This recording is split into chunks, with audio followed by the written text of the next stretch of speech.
ನಮಸ್ಕಾರ. Welcome to Kannadiga IPL YouTube channel. Century ಹೊಡಿತೀನಿ ಎಂದಿದ್ದ ಕಿಶನ್ಗೆ ಒಂದಂಕಿಯನ್ನು ದಾಟಲಾಗ್ತಿಲ್ಲ. IPL 2025ರಲ್ಲಿ ಸನ್ರೈಸರ್ಸ್ ಹೈದರಾಬಾದ್ ತಂಡದ ಇಶಾನ್ ಕಿಶನ್ ಅವರ ಪ್ರದರ್ಶನ ಏರಿಳಿತಗಳಿಂದ ಕೂಡಿದೆ.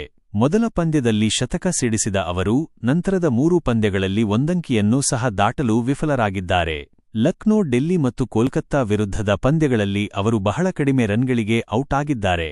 2025ರ IPL ಗೆಲ್ಲುವ ಪ್ರಮುಖ ತಂಡಗಳಲ್ಲಿ ಕಳೆದ ಬಾರಿಯ ರನ್ನರ್ ಅಪ್ ಸನ್ರೈಸರ್ಸ್ ಹೈದರಾಬಾದ್ ತಂಡ ಕೂಡ ಒಂದಾಗಿದೆ. ಇದಕ್ಕೆ ಪೂರಕವಾಗಿ ಟೂರ್ನಿಯಲ್ಲಿ ಆಡಿದ್ದ ಮೊದಲ ಪಂದ್ಯದಲ್ಲೇ ಸ್ಫೋಟಕ ಬ್ಯಾಟಿಂಗ್ ಮೂಲಕ ಎಲ್ಲ ತಂಡಗಳ ನಿದ್ದೆಗೆಡಿಸಿದ್ದ ಸನ್ರೈಸರ್ಸ್ ತಂಡದ ಬ್ಯಾಟರ್ಗಳಿಗೆ ಆ ನಂತರ ಮ್ಯಾಜಿಕ್ ತೋರಿಸಲು ಸಾಧ್ಯವಾಗುತ್ತಿಲ್ಲ. ಹೀಗಾಗಿಯೇ ತಂಡ ಸತತ 3 ಸೋಲುಗಳನ್ನು ಕಂಡಿದೆ. ಅದರಲ್ಲೂ ರಾಜಸ್ಥಾನ್ ರಾಯಲ್ಸ್ ವಿರುದ್ಧದ ಪಂದ್ಯದಲ್ಲಿ ಭರ್ಜರಿ ಶತಕ ಸಿಡಿಸಿದ್ದ ಇಶಾನ್ ಕಿಶನ್ ಉಳಿದ 3 ಪಂದ್ಯಗಳಲ್ಲಿ ವೈಫಲ್ಯ ಅನುಭವಿಸಿದ್ದಾರೆ. ವಾಸ್ತವವಾಗಿ ಈ ಪಂದ್ಯದಲ್ಲಿ ಶತಕ ಸಿಡಿಸಿದ ಬಳಿಕ ಮಾತನಾಡಿದ್ದ ಕಿಶನ್ ಬಳಿ ಮುಂದಿನ ಪಂದ್ಯದಲ್ಲಿ ದ್ವಿಶತಕ ಬಾರಿಸ್ತೀರಾ ಎಂಬ ಪ್ರಶ್ನೆ ಕೇಳಲಾಯಿತು. ಇದಕ್ಕೆ ಉತ್ತರಿಸಿದ್ದ ಕಿಶನ್, ಅವಕಾಶ ಸಿಕ್ಕರೆ ಖಂಡಿತ ಬಾರಿಸ್ತೀನಿ ಎಂದಿದ್ದರು. ಆದರೆ ಆಡಿರುವ 3 ಪಂದ್ಯಗಳಲ್ಲಿ ಅಂತಹ ಅವಕಾಶ ಸಿಕ್ಕರೂ ಕಿಶನ್ಗೆ ಒಂದಂಕಿಯನ್ನು ದಾಟಲು ಸಾಧ್ಯವಾಗುತ್ತಿಲ್ಲ. ಮೊದಲ ಪಂದ್ಯದಲ್ಲಿ ಕೇವಲ 47 ಎಸೆತಗಳಲ್ಲಿ 11 ಬೌಂಡರಿ ಹಾಗೂ 6 ಸಿಕ್ಸರ್ ಸಹಿತ 106 ರನ್ ಸಿಡಿಸಿದ್ದರು.